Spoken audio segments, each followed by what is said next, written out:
All right. All right. Good morning again. Good morning again to all of you here in this beautiful garden, and welcome to the Center for Spiritual Living Cultural Coast. We are here live streaming from the Sarasota Garden Club, and it is a beautiful day. I think we're going to have rain this afternoon, but right now it is awesome. It is beautiful out here. I love it. I've been saying this a lot.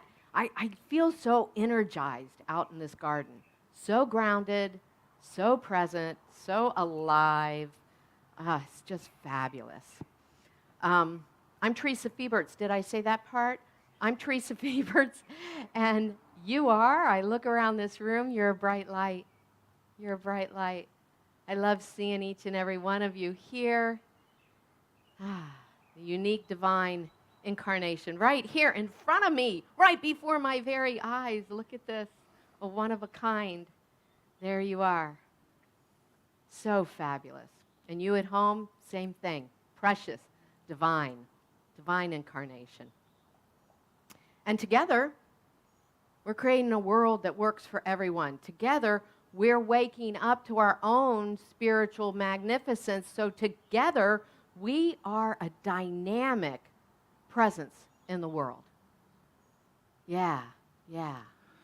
That's what we do here. We provide spiritual tools for your own personal transformation, growth, and that of the world. Really nothing less than global transformation. It's happening right here, right now. You feel it? It's going on. It's happening right here, right now. This year, our theme is Living Everyday Wonder, and I'm so thrilled with that because it's endless possibilities to how we can live an everyday wonder. So this month, and each month we're looking at a different area of our lives, how we're going to express everyday wonder in that area. And this month of May, is emotions. Emotions. Now, back in February, I talked about this a little bit because we were talking about living from the inside out. So we're going to take a deep look at our emotions. And before we get into what we're going to do this morning, though, I want to emote for a moment. I want to emote again about the gratitude and the love that I have for what is going on in our community, for what I'm seeing developing in our community. I want to thank Michelle again for hosting that fabulous Earth Day celebration that we had. Yeah, one more week, I got to talk about it. It was fabulous. And I want to thank all the musicians. We have one here that gifted his time, Phil. It was just fabulous. So thank you to all the musicians. Thank you for all the gardeners that got out there early and were helping and so diligent with helping. Bobby and I set that place up and have it look so good. And Mona, thank you for all your efforts. I mean, it was truly wonderful. And then last Sunday, we had such a fabulous celebration here. And I want to again thank Truman Adams for bringing his time and talent to create that beautiful piece of art while we were having our service. It was just magnificent. And Matthew, always love having Matthew and seeing his creative spirit.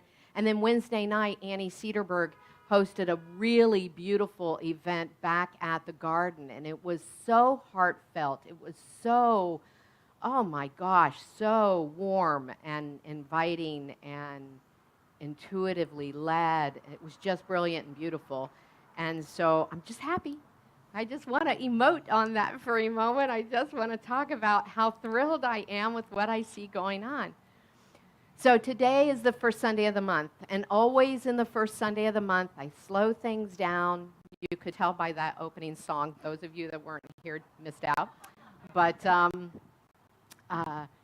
we slow it down, and we focus on more of a contemplative style service. And so again, this month is the month of emotions, and our spiritual practice this morning is going to be spiritual mind treatment, aka affirmative prayer or prayer. But each Sunday, somehow we are deepening our understanding and our connection with Spirit. I'm hearing a little bit of, I don't know, crackling in my microphone here, so I'm just checking my connections. But that's what we do every Sunday all the time. We're checking our connections, right? We're checking our connections to spirit and making sure that we're open and we're clear and we're available. So it presents itself to us and through us, and that's how it works. And so we're going to have our awareness continue to expand. And as our awareness continues to expand, life gets better. It just gets better. So as we wake up, we understand more, we experience more, and the same thing happens with our emotional states. Our emotional states can be a blessing to us, a blessing and a guide to us going deeper, for us having a greater connection with the One. So I want to take that idea into our invocation this morning. And I know that this is a transformative morning. This is a transformative moment. This is a powerful moment, a moment of intentionality. So I want you to join your conscious intention with me right here, right now, knowing that the entire universe rises in support of our highest and best for each one of us, that the entire universe is being orchestrated right here, right now, on high, to support a greater understanding of our emotional states, a greater understanding of the presence of the divine within and all around us. And from that, we are lifted personally, collectively. We are motivated. We are inspired. And life is never the same again. Never the same. I affirm healthy, emotional well-being and expression for each one of us here in this beloved garden, at home, whether you joining in now or later. I know that the work that we do here now is a benefit to all the time, everywhere, because that's where the divine is. Everywhere, all the time, in its fullness, and so it is. All right. We've got Phil joining us back, and he's going to open us up. I just want to ask you to just take a moment and take a deep breath and just let it completely exhale and feel the sense of wonder that is around us, whether you're here present physically or you're at home watching this. Feel the presence around you. This garden and this place breathes on us. Life breathes on us. Just take that in this morning.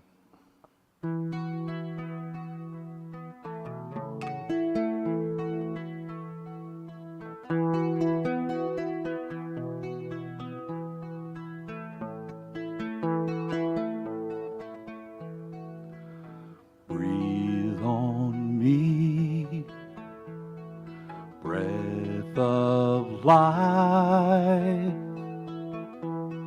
Shake the dust from the stars tonight.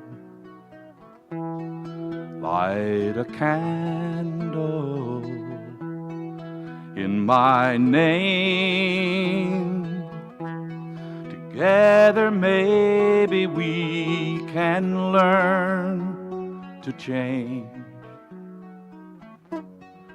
Gift of silver becomes a gift of gold. Deepest secrets will unfold. Night is shattered by the rising sun, and all the earth will sing the setting sun.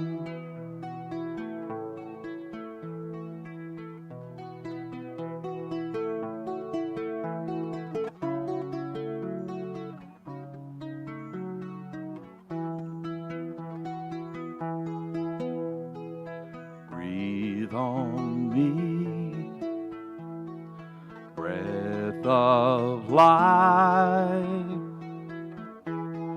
Wrap the broken pieces of each heart. Find the voices, make them still. Hold the shadows that can drink your fill. Tired of fighting words stored in my head. All the dreams we've left unsaid.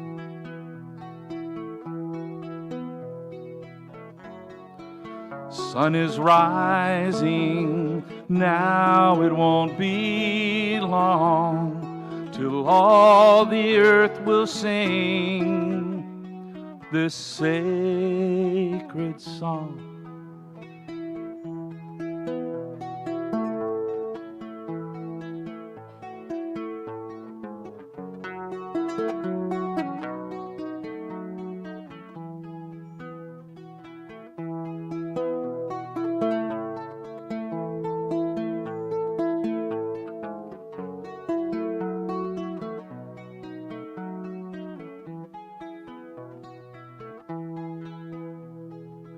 Breathe on me, breath of life. Shake the dust from the stars tonight. Light a candle, sing my name. Together maybe we can learn to change. Together maybe we can learn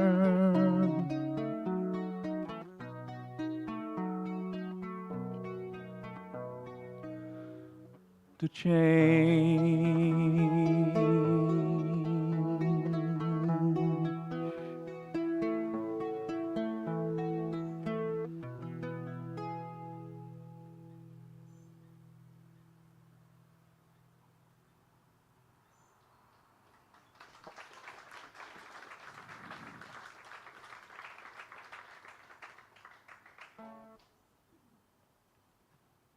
That was beautiful. Well, the world, I think the microphone needs to go up just a tad. I'm not sure. Can everybody hear me okay? Yeah. All right, good. This is the world of emotions. The world of emotions. And no matter what I read or researched to prepare for this morning, there appears to be a common definition for emotion among scientists, philosophers, spiritual leaders, current psychiatrists. The definition is emotions is energy in motion. So much so that Dr. Joe Dispenza shows us that every single emotion has its own frequency wave, that we are on a daily basis receiving and sending thoughts through this energy. So the emotions that I call elevated emotions, like joy, love, gratitude, appreciation, those frequency waves are very rapid and very narrow, very lifelike, very vivacious. And the frequencies that I call limited emotions, like grief, anger, hatred, judgment, lust, these all have very, very, very lazy, wide frequency waves. And so I have renamed them lifeless. As a practitioner, I realize how vitally important it is for us to become aware, for us to recognize, for us to even name the limited emotions so that we can break through to liberated energy, to greater life, expanded life. And so it is practitioners' works to transform the lives of people in this way. And it is for that I am very grateful. So today, the theme is, for me, recognizing our limited emotions so that we can convert them and transform them into what? Liberated energy, expanded life. To do that, I have a reading and I have a personal story. The reading is from Pierre Pradervant's The Gentle Art of Blessing. And this is under the title of Non-Judgment and Unconditional Love. But it is absolutely stunning. After a life of carefully observing human behavior, in many cultures, I have come to the conclusion that a spirit of judgment, with its derivations of labeling, cheap criticism, and above all, habit of comparing people and their achievements, represents the social evil par excellence. Judgment entertains fear in all areas. It kills spontaneity and creativity, crushes the joy in its claws, feeds gossip and the spreading of murderous tidbits of personal opinion, poisons the hearts and minds, and it sows doubt.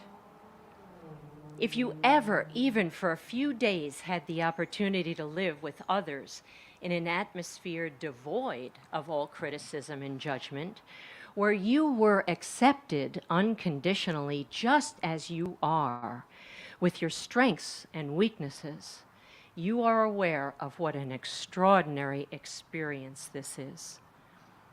Creativity, joy, spontaneity burst forth, hearts open, trust, and self-confidence blossom. The expression of unconditional love, including the art of blessing, constitutes the most fundamental force for an affirmation of life. Love is possibly the only thing in the universe that is at the same time its own cause, means, and end. The law of unconditional love assures us, however difficult the challenge, if we persevere, we shall always win. The victory may not take the form we expected or hoped for, but it will in some way further our progress. However, to be honest, I must say that although I can see this clearly, I am still very much in the early stages of its practice. Aren't we all? Well, my personal story goes like this. Growing up, my entire definition, idea, perception of love was wrapped around the relationship I had with my mom. My mom was kind. My mom was able to listen to all of our stories, become involved with us. She was there nurturing, sacrificing, doing all those wonderful things in a kind manner. She hardly ever got angry. And she was with us throughout our growing period. And one nice thing is she always questioned, how are we doing? What's going on? What are you interested in? It was great. Love. My dad was not around very much. He woke up in the morning, went to work. He often stayed after work, playing cards and drinking beer with the boys, and came in late, just in time for dinner. So I didn't get to know my dad throughout the week. And on the weekend, he's a major laborer, so he worked at home on projects. And when he invited me to become part and play a part in his projects, I actually walked into that situation with trepidation because my dad had a short temper. And if you weren't perfect at what you were doing, you got it. So I would end up crying and running away. Needless to say, and to be short, I didn't have very much of a relationship with Dad in my younger years. Now advance forward, I'm 23, just graduated from grad school. And I took on my very, very first professional gig, opera gig, in Aspen, Colorado. And the opera was Mozart's Idomeneo. It was the premiere in this country. I was the princess.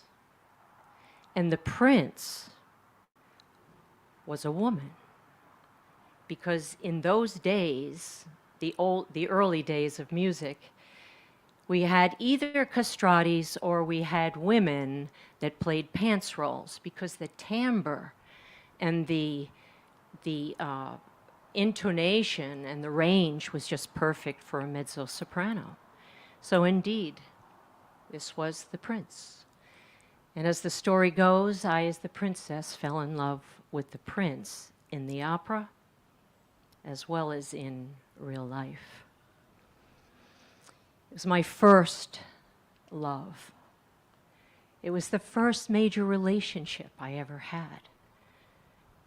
And because it felt so good, she invited me to live with her in her apartment in New York City. How great, because I didn't have to go and find one. And so it came time for me to be open and honest with my parents. I had to explain to them what the new life, the new experience was, and my new location. So the day came. I mustered up enough courage to do this. And as my parents sat in front of me, and I told them the entire story, my mom became brokenhearted. It was hard for her to talk. She'd look down at the ground in disbelief, sad, and all she could do was cry. A few minutes went by, and my dad decided to put his arm around her and draw her near. And he said, "Darling, why are you so sad? This is our beautiful daughter, and we love her no matter what." My entire understanding of love obviously burst forth into some other greater experience. And maybe for the first time I understood what unconditional love was. These are the transforming moments in our lives. We love our emotions. They add to the nuances and the expansion of everything we do.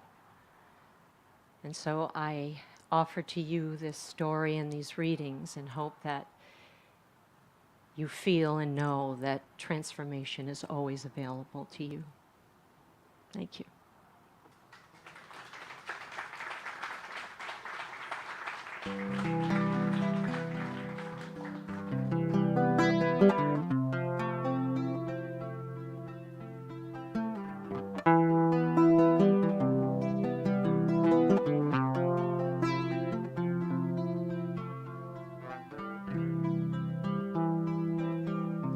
I have heard so many songs, listened to 1,000 tongues, but there is one that sounds above them all. Spirit's song, Spirit's love, you sung it over me and for eternity. It's written on my heart. Heaven's perfect, the Creator's symphony.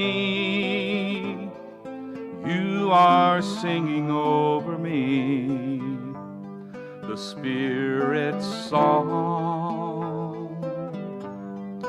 Heaven's perfect mystery, the one of love has sent for me.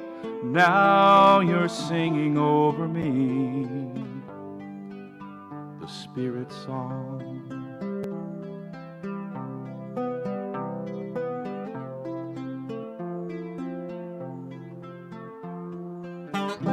I have heard so many songs, listened to 1,000 tongues. There is one that sounds above them all. The Spirit's song, the Spirit's love, you sung it over me, and for eternity, it's written on my heart. Heaven's perfect melody, the Creator's symphony. You are singing over me, the Spirit's song. Heaven's perfect mystery, one of love has sent for me. Now you're singing over me, the Spirit's song.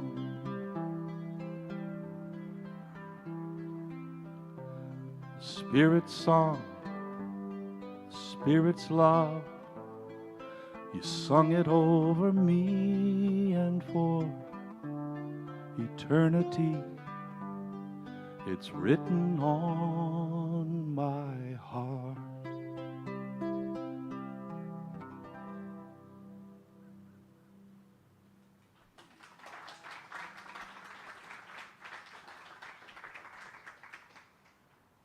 Beautiful, Phil. Both of those songs. Thank you so much. Just gorgeous. Boy, if that and Ethy's presence did not open your heart, I don't know what will. Oh my goodness. I have to just say, I feel like I'm living a dream. You know, living and experiencing exactly what I want. It's a beautiful thing. It's a beautiful thing. And if you ever question your journey and does this teaching work and really am I going to go from here to wherever I see myself? Yes, give me a call. Yeah. This isn't the life I lived in a previous incarnation or even in this incarnation. This is something very special. Thank you. Ethy, thank you so much. Thank you for sharing your heart. So as I said, we're going to contemplate what is this emotional intelligence? What is that? And we're going to use as our spiritual practice this morning, spiritual mind treatment or affirmative prayer. Treatment is about elevating our consciousness. It's really, to me, it's the simplest way to say it. It is about elevating consciousness. Our consciousness is where we start. Elevating consciousness above a condition. And usually it's an unwanted condition.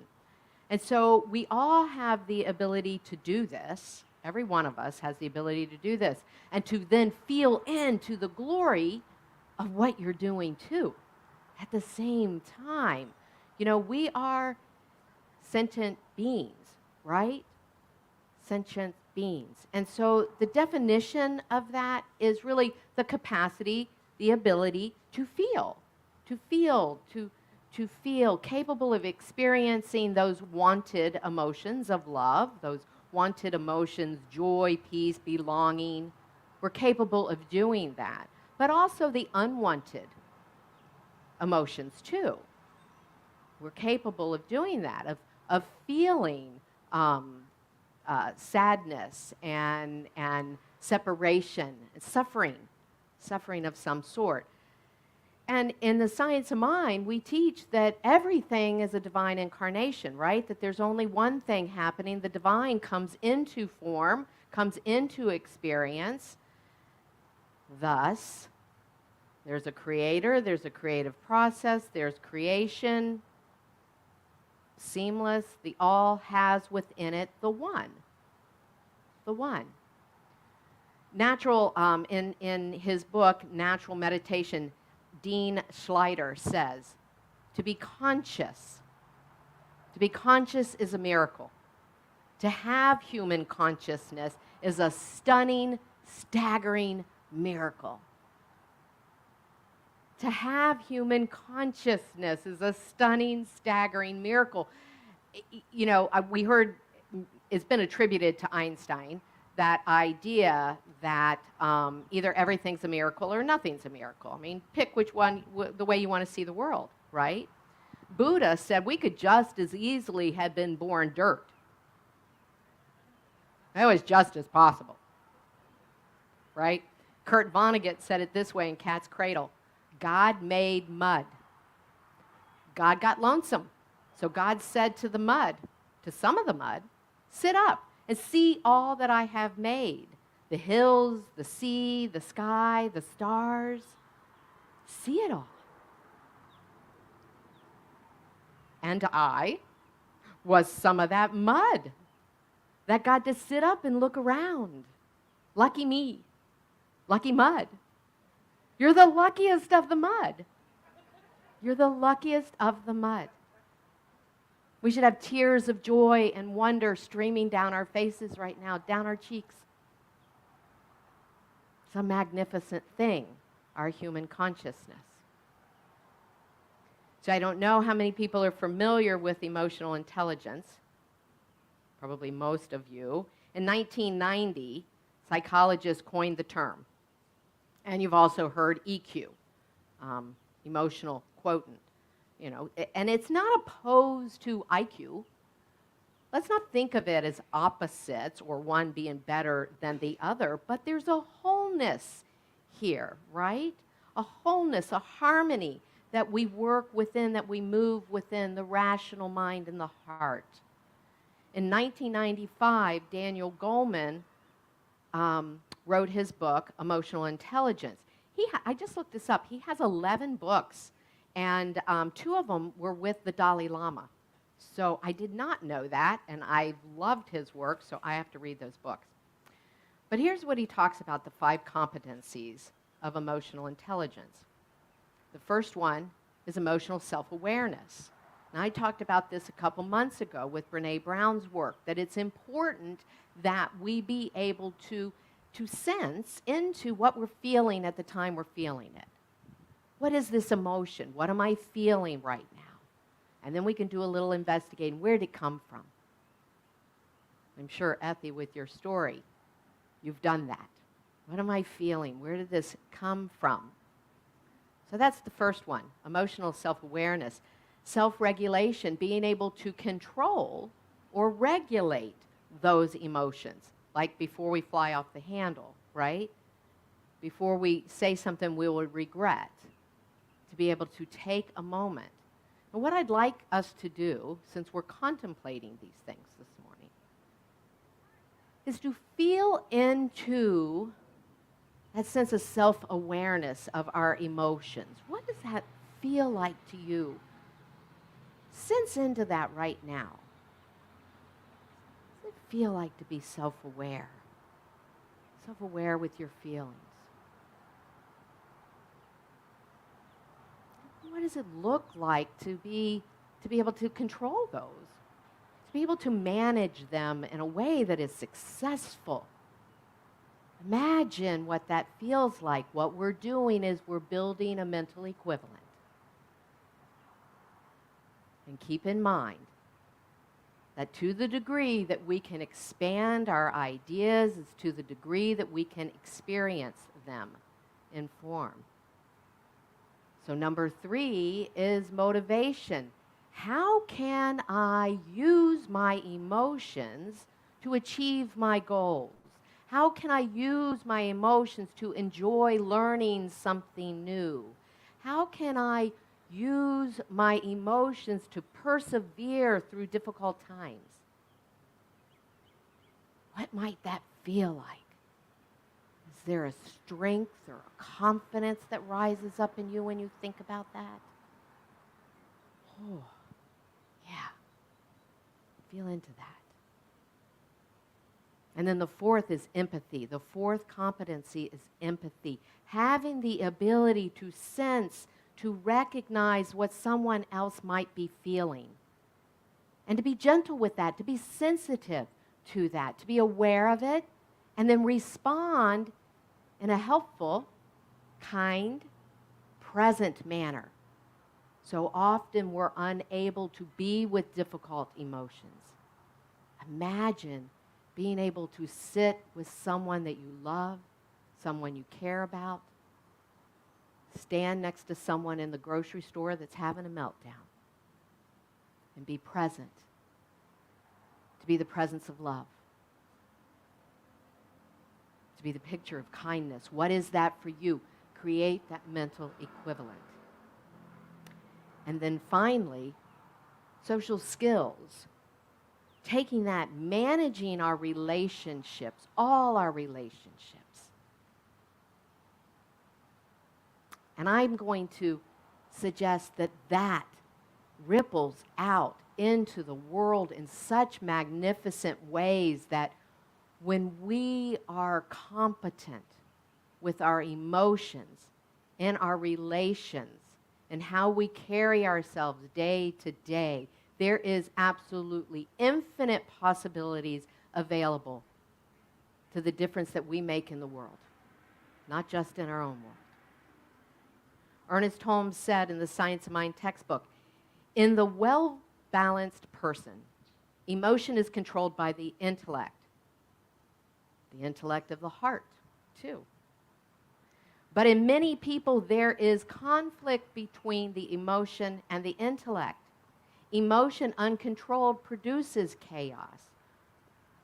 We really didn't need Ernie to tell us that, right? You guys all know that. We know that when our emotions run, it can produce chaos. So our spiritual practice is prayer. How do we use prayer in this instance? How do we use spiritual mind treatment? Now, this term treatment, spiritual mind treatment, I think is a treat. Think of it as doing something good for yourself. It's a treat. Remember I said it's an elevation of consciousness. We're giving ourselves a divine idea, a new idea, a better way to look at a situation that we're in that we don't like. Emerson said that that's what prayer is. Prayer is looking from the highest possibility, from the highest vantage point. That's what prayer is. So when I use the word, I'm not talking about seeking approval, groveling, asking, begging, hoping, please, please, please, give me this. I'm not talking about that, as if there's a power outside of myself. I'm talking about aligning with the highest truth of myself, the highest truth for yourself. That's what we're talking about. See, there's mechanical laws that are operating the universe. We know this now. Science knows this. There's no personal volition in that. There's no personal volition in the law of cause and effect, the law of mind, the law of electricity. We simply use it. We simply use it. So, successful prayer. Ernest Holmes said there's no specific formula. That's interesting to those that have studied with me for many years, learning a specific formula, or what seemed like a specific formula, but it is a process, and there's a purpose for that process. The process is to build in us that case for a higher consciousness. Where's it coming from? What does it mean? What does it look like? How's it going to operate? That's what it is. So we build an understanding of God, if you will. We build an understanding of this is a loving and supportive universe. Wow, I'm part of it. I'm inseparable from it. How does it move in, as, and through me? What are the qualities, the divine qualities that are here available all the time for me to use? That's what treatment is. And we say it and we work it until we believe it, until we got it, until it goes kerchunk. And so a prayer sometimes might seem like it's going on for a long time. But that's because I'm waiting for that kerchunk. Oh, I'm flying now. This is true.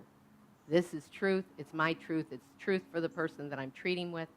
Whatever. Yeah. Ernest Holmes said, we can know no God other than the God whom our consciousness perceives. Last week we talked about art as relationship, creativity as relationship, right? I'm going to suggest to you the same thing. We can know no God other than the God whom our consciousness perceives.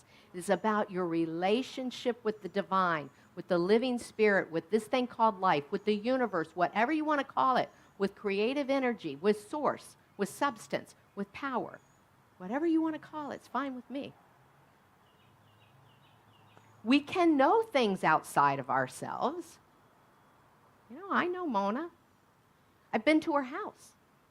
But I haven't been to where she grew up. I don't know her parents. I didn't see the high school she went to, right?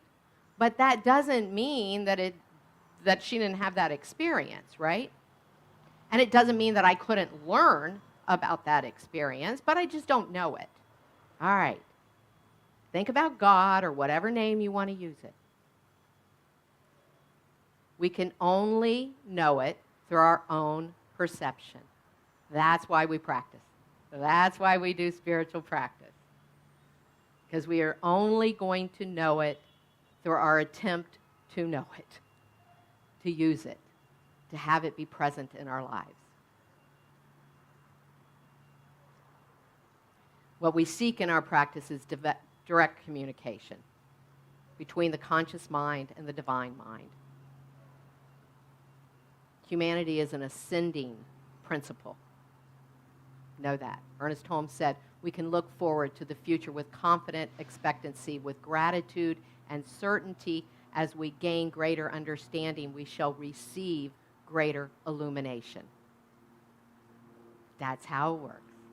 So imagine what's next. Imagine what is next.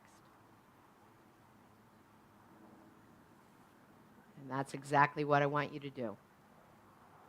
I want you to bring all your emotion, that mental equivalent of these 5 competencies in your life, active in your life, into this treatment as I speak my word. And I speak my word in first person, in present tense, as Jesus taught, as you believe, so shall it be, right? So we're present with knowing that this is already available, already here, now. We simply align ourselves and open ourselves, and we begin in this great container of love. I absolutely know it has been demonstrated to me that I live and move in a loving and supportive universe. I live and move in a loving, supportive universe.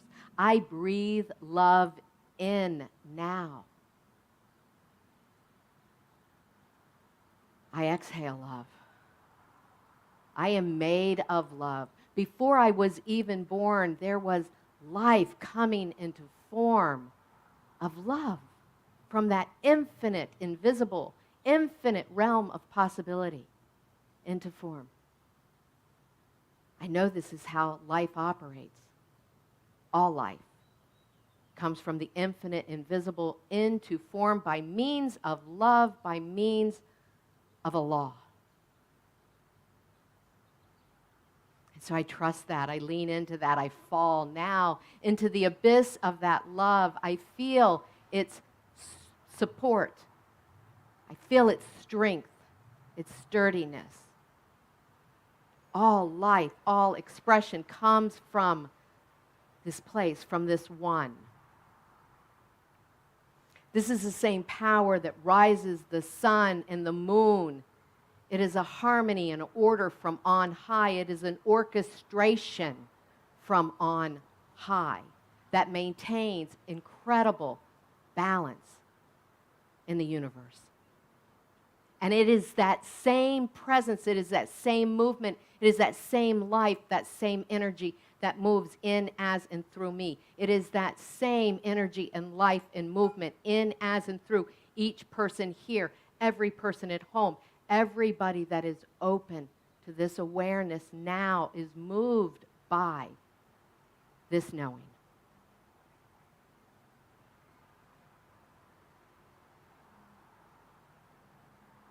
There's a unity in all life. I can never be alone or separate. I am one with all life. And my mind, same thing, has that use of the one mind. I participate, I'm attached, I'm connected, never separated, always one, always, always, always seeking a greater alignment. And so I affirm that for myself right here and right now, and for each person. And knowing that that intelligence and that creativity moves through my mind in an orderly, rhythmic, harmonious way, a balanced way. My mind is at peace. And I embody these 5 emotional, intelligent competencies with ease and grace. They are now activated in my life greater than ever before. It is who I am. It is what I am. It is how I move in the world. I embody with ease and grace emotional self-awareness. I know, I identify, I am comfortable with emotions as they rise within me, and I easily, effortlessly, confidently, and competently manage those emotions. They're one with me. I don't resist them. I use them. I use them. I use them to motivate my life, to make all the crooked places straight. I listen, I embody, and I move forward with a grace and an ease that is just beyond anything I've ever experienced before. And life is better because of this. My life is better because of this. I delight in having empathy for other people, a sensitivity towards other people. I am the presence of love and kindness. People are safe in my presence, and that makes the world safe.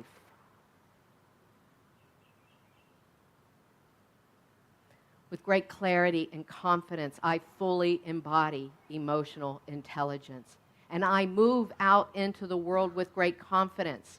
I'm grateful for all the ways that emotional intelligence shows up in my world, in my relationships, in my finances, in my health. Yes, in my body temple. I have emotional intelligence. My life is a success. I am stable, I am confident, I am competent. And I release this word knowing that it is already so in the mind of God, that there is this incredible mental equivalent. And so I say this, or even something greater, is about to happen for myself and all. And I know this truth, and I let it be as I let the law do its good and perfect work, and I celebrate, and I accept, and I move forth with clarity and confidence. And join me in saying, and so it is. All right, you go until you feel a ka-chunk. Phil, what you got? Well, I didn't know that it was spiritual mind practice, but that's what this is. I believe that Laurel was really given an understanding of this some time ago, She heard this voice within her, this presence, this acknowledgement of the importance of keeping her mind and her heart in a place where she knew who she was. And she knew that she was a person of love and caring. And she recognized it, and she wrote about it in a poem. And together we created a song about it. And I encourage you to just listen to the words of this song and go where this song takes you, where it took her and where it's taken me. Come home to your heart.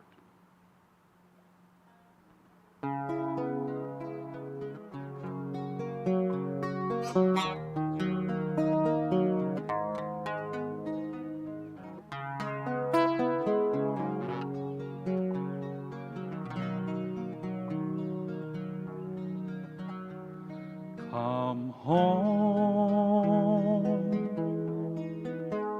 come home,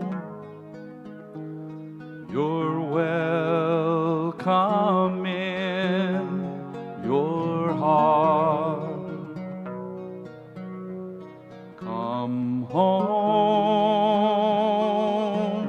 come home, you're welcome in your heart.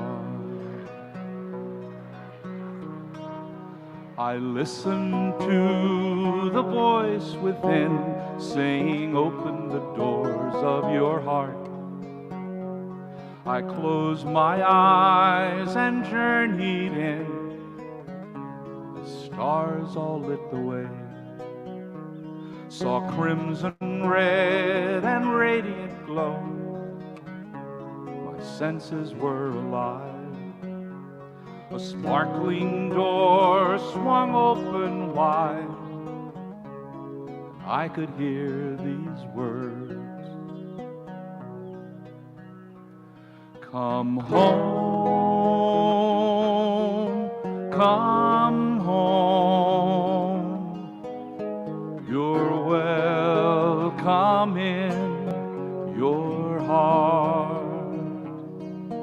Come home, come home, you're welcome in your heart.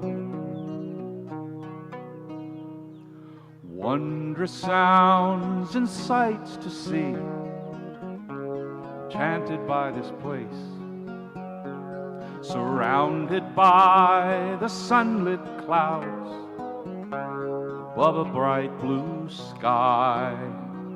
Finally, oh finally, found my secret garden.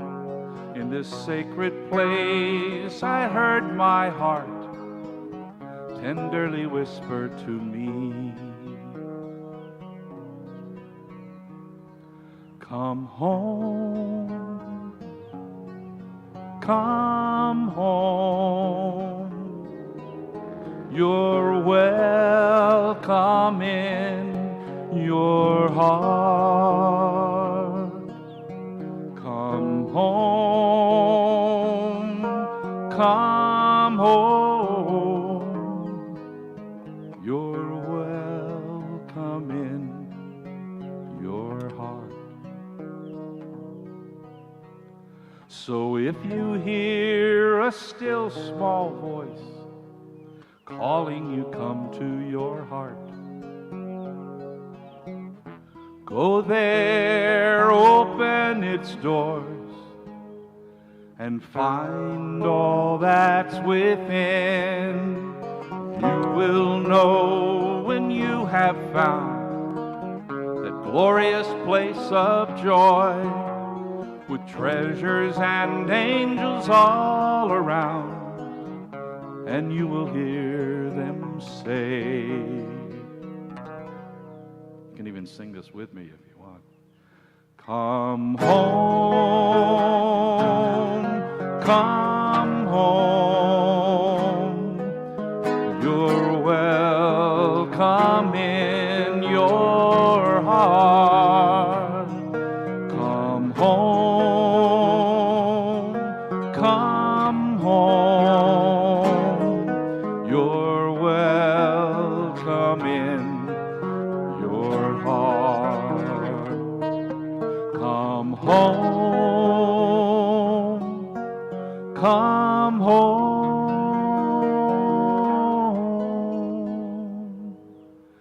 You're welcome in your heart.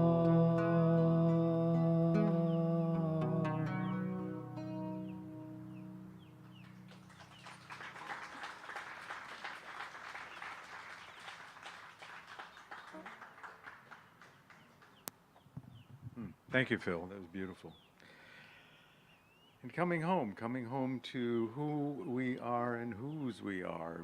We are here to be giving and receiving, to be flowing, to be moving. We give and receive love. And we give and receive value. We give and receive energy. And the money that I talk about when we talk about our offertory and this supporting our Center for Spiritual Living Cultural Coast is simply circulating energy. We're simply moving energy from one place to another. We've received it from somewhere, and now we're in a place to give it forth, to give it forward into a space that supports this center. And then the center converts it into programs like this, the programs that Theresa spoke about earlier this evening. So there are 4 ways to give, maybe 5 ways. There are 4 that are going to stream across the screen. You can also just do like I do and do an auto check from your checking account. So it just kind of goes out every month and you know that it's going. Don't even have to think about it, but you're reminded by your bank like I've always been. So I just take a moment to breathe in the givingness that's in this space. Breathe it in, knowing that it is flowing and moving and changing each one of us as we breathe it in, and we breathe out that energy, that flow, that movement that supports this center, creates powerful ministry as the Center for Spiritual Living Cultural Coast. I know it is all good and all God, and I bless the giver and I bless the gift. And so it is. And we have baskets flowing around the room, so And please a little give. ticker tape across the bottom of your screen. Thank you, Rev G. I receive the gift of life and pass it on. I receive the gift of love and pass it on. I receive the gift of joy and pass it on. I receive all good and pass it on. I receive the gift of life and pass it on. I receive the gift of love and pass it on. I receive the gift of joy and pass it on. I receive all good and pass it on. Thank you. Thank you. Thank you. Thank you for being here. I have just a few announcements. I'll make them quick because I know guess I was windy this morning. Science of Mind, May Science of Mind magazines are on the table. They're $5 a piece. You know, that's the best $5 you'll spend all month long, so I highly recommend that. Saturday the 7th. That's this Saturday coming up at 1 o'clock in the afternoon at the Unity of Sarasota campus. Rev G is leading World Labyrinth Day, World Labyrinth Walk Day, I think it is. And they have a labyrinth there at Unity. So 1 o'clock, and this is going on all over the world, and it's Each Step for Peace is the theme this year, a step for peace. Each step on the labyrinth, a step for peace. And then at 4 o'clock that same day, Saturday at 7 o'clock, again at Unity of Sarasota, is Mindy Simmons' Celebration of Life, 4 to 6 o'clock. Myself and Reverend Dr. Susie Shadle and 12, 13 or so musicians are celebrating Mindy's life. And so everybody's invited to that. So both the Labyrinth and the Celebration of Life at Unity next Saturday. Then Sunday, the next day, you do not want to miss. We are very delighted to bring back Kim Ballou. Kim has been with us twice before. She comes from Cincinnati, and she's a conscious rapper. She's also an inspirational speaker, a fabulous speaker, and she's a survivor. And you just need to be here. You need to hear her and witness this woman. I'm very excited about that. So Mother's Day with Kim Ballou. And then the 15th and the 22nd, the next 2 Sundays, I hope to have kind of a panel of therapists up here with me talking about emotions and spirituality. And so stay tuned for more on that, the 15th and the 22nd. If you have questions that you want us to be involved in, let me know. Let me know that. So all this and more, you can always get on our newsletter, which comes out every Thursday. In order to get that, go to Facebook, sign up for it, or go to our website and sign up for it. The website is cslculturalcoast.org. And we're going to have a month of healing. I'm super excited about what's going on here. And Bobby, what do you want to tell them about prayer? That's exactly what I want to talk about. I want to talk about prayer. If someone would like a 5-minute prayer today, I'm available. Any other prayer partners available? Effie, Tom, Cindy are available. And Emil, Rev G. And me too. Me too. You two, after you get done shaking hands. Kissing babies. So if you would like prayer support today, you can get that. Or you can email prayer@cslculturalcoast.org. Or you can fill out a slip at one of the tables there. That put your prayer requests. Just put it in the box. So we Love do. you. We know the prayer works. So if you'd like prayer support, get it. Phil, thanks for being with us. Thank you so much for bringing your guitar playing and your voice and your presence. We're enjoying you. Go ahead.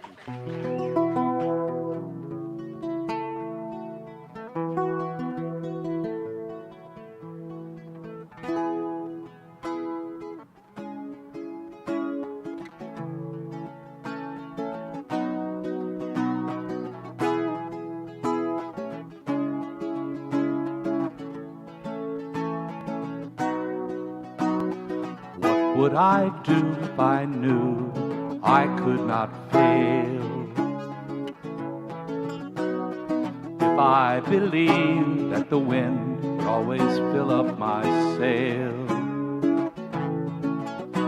How far would I go? What could I achieve? Trusting the hero in me. If I were brave, I'd walk razor's edge where true believers dare to tread. I'd never lose faith, even when losing my way. What step would I take if I were brave?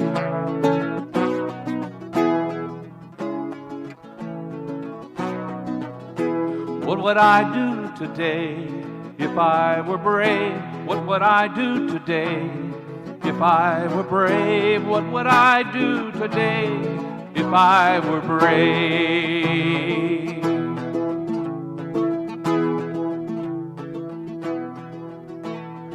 What if we're all meant to do what we secretly dream? What would you ask if you knew could have anything? Like a mighty oak sleeps in the heart of a seed, are there miracles in you and me? If I were brave, I'd walk razor's edge where true believers dare to tread. I'd never lose faith, even when losing my way. What step would I take today if I were brave?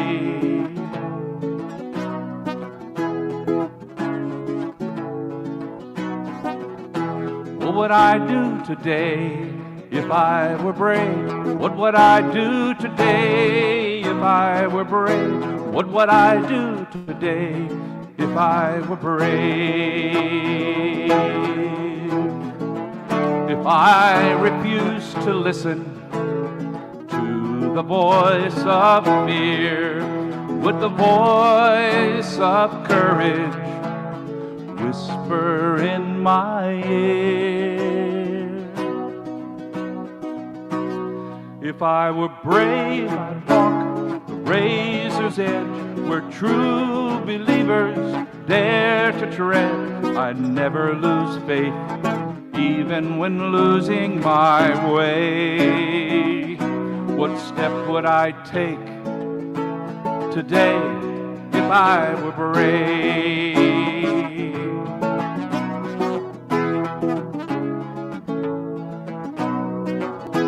What would I do today if I were brave? What would I do today if I were brave? What would I do today if I were brave? If I were brave, if I were brave, what would I do?